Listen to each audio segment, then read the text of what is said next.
पुष्टि नहीं हो पाई है उन कंपनीज के नाम की, तो इसलिए हम जरा उससे परे रह रहे हैं। तीनों स्टॉक्स आपको दिन के उच्चतम लेवल पर ट्रेड करते हुए दिखेंगे। बाजार बंद होने में 12 मिनट बचे हैं।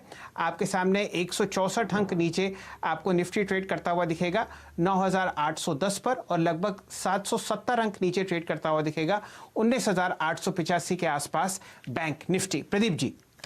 बिल्कुल, तो बहुत ही शानदार मूव इस वक्त आप इन तीनों गुजरात बेस्ड कंपनीज में आते हुए देख रहे हैं, और ये खबर जो सिर्फ और सिर्फ आपने CNBC आवाज पर आते हुए देखी है। शैल जी, इन तीनों ही स्टॉक्स पे आप देखिए, अभी चूंकि ये पहली खबर आती हुई दिख रही है और बाजार का ऐसा मूड है, तो आपने एक जो रिएक्शन देखा है वो हल्का सा ही कहूंगा मैं, लेकिन जिस लेवल पर ये वैल्यूएशंस हैं, अगर प्राइवेटाइजेशन की बात होती है तो यहां से दुगने या इससे भी ज्यादा ऊपर के लेवल्स आपको दिखाई देंगे, क्योंकि ये सारे स्टॉक्स आपको बहुत ही नीचे के लेवल पर इस समय ट्रेड करते हुए नजर आ रहे हैं। गुजरात एल्केलीज अगर आप देखिए, इसी का 52 वीक हाई भी अगर आप देखें तो वो तकरीबन 550 रुपए के लेवल पे था। अगर आप गुजरात स्टेट फर्टिलाइजर की बात करते हैं तो ये डबल लेवल पे था 101 पे, जो इसका 52 वीक हाई बिना किसी प्राइवेटाइजेशन की खबर के आपने आते हुए देखा है। और ये एक बहुत ही मेजर रिफॉर्म होगा अगर ये हमारे सामने आता है। GNFC पे आप देखिए 262 रुपए के 52 वीक हाइज हमने देखे थे, तो वहां से काफी निचले स्तर पर है, इसलिए आप इन स्टॉक्स पे नजर रखिए और एंट्री के लिए बहुत ही शानदार मौका है इस गिरावट में, ये समझते हुए चलना चाहिए, क्योंकि अगर ये खबरें सही होती हैं तो बहुत ही शानदार रिटर्न आपको देखने को मिलेंगे इन लेवल से। तो इन तीनों ही स्टॉक्स पर फोकस हमारा बरकरार रहेगा। इसके अलावा आइए देखते हैं जाते जाते और कौन से वो स्टॉक्स हैं जिनके ऊपर आप एक्शन देख रहे हैं। निफ्टी फिर से 9,800 के ऊपर निकलता हुआ आपको दिखाई दे रहा है।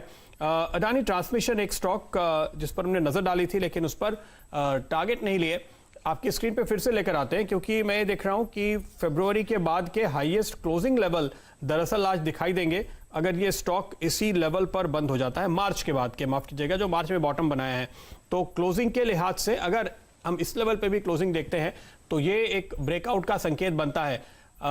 ऐसा लगता है आपको मुदित? क्या कॉल देंगे आप इस पे?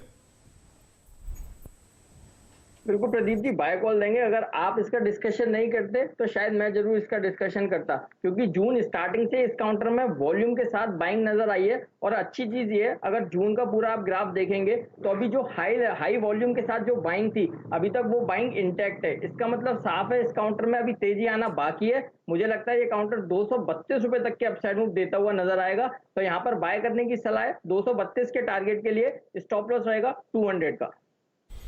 ओके, 222 के टारगेट और आपको यहां पर स्टॉप लॉस लगाना है 200 रुपए पे। इस वक्त आप देख रहे हैं बाजार में करीब 50-50 का इक्वेशन देखने को मिल रहा है बढ़ने और गिरने वाले शेयरों के बीच। गुजरात एल्केलीज इस बीच अब आपको 11% ऊपर ट्रेड करता हुआ दिखाई देगा। बैंक ऑफ इंडिया में 20% का ऊपरी सर्किट लग चुका है, जिस पर हमने कुछ देर पहले ही नजर डाली थी। शिपिंग कॉर्पोरेशन अब आपको तकरीबन 9.5-10% ऊपर क्लोज करता हुआ दिखाई देगा। एक अच्छी तेजी यहां पर भी। और नजर डालिए क्लोजिंग के लिहाज से आप जेके टायर पे, जहां पे अच्छी खबर आपने पूरे टायर सेक्टर के लिए आते हुए देखी, और ये एक ऐसा स्टॉक है इस पूरे सेक्टर पे जहां पे क्लोजिंग के लिहाज से ये संकेत मिल रहे हैं कि आज दिन के दौरान तो हम एक दायरे में घूमते हुए नजर आए, क्योंकि बाजार का मूड भी थोड़ा बेहतर नहीं था, लेकिन जो गैप बनाया था उसको इसने पूरी तरह से होल्ड किया है। अल्पेश जी, क्या कहता है आपको ये चार्ट? जिस तरह से ड्यूटी का प्रोटेक्शन टायर कंपनीज को देने की बात की जा रही है, क्या कॉल देंगे आप इस पे? देखिए, मैं समझता हूँ कि आज ये स्टॉक ने पूरी चेष्टा की अपने 200 दिन के एवरेज के ऊपर ट्रेड करने की, लेकिन इसको जो एक मेजर रेजिस्टेंस है वो करीबन 66 के पास में, और ये वहीं पे उसी के नजदीक ट्रेड कर रहा है।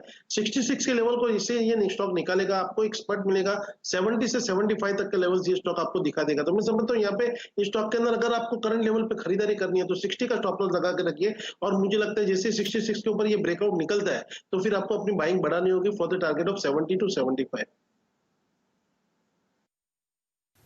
जी, मेरे ख्याल से प्रदीप जी, 2 स्टॉक्स और मार्क करने आवश्यक हैं इस गुजरात सरकार की खबर पर। जैसे जैसे आपको सेक्टर्स पर क्लैरिटी आ रही है, आपको स्टॉक्स मूव करते हुए दिखेंगे। Gujarat industrial power corporation GIPCL दिन के उच्चतम लेवल पर आपको ट्रेड करता हुआ दिख रहा है, लगभग 59 रुपए के आसपास। यहां पर तेजी शानदार है। और एक स्टॉक जो हमारे देश की सबसे बड़ी लिग्नाइट माइनिंग करता है वो है GMDC।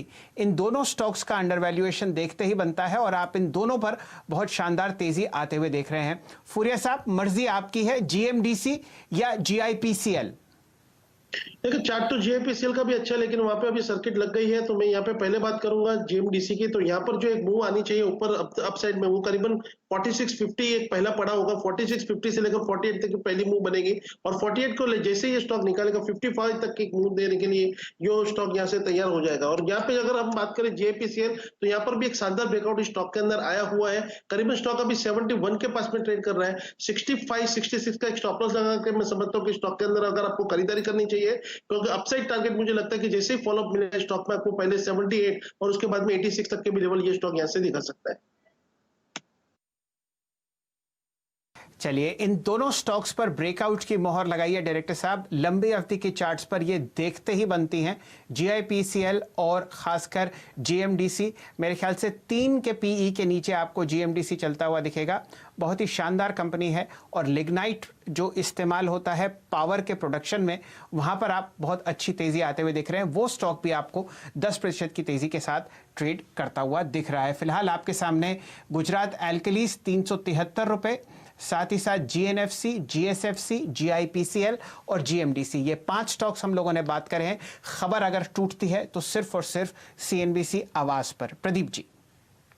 बिल्कुल, ये देखिए सारे गुजरात बेस्ड पीएसयूज और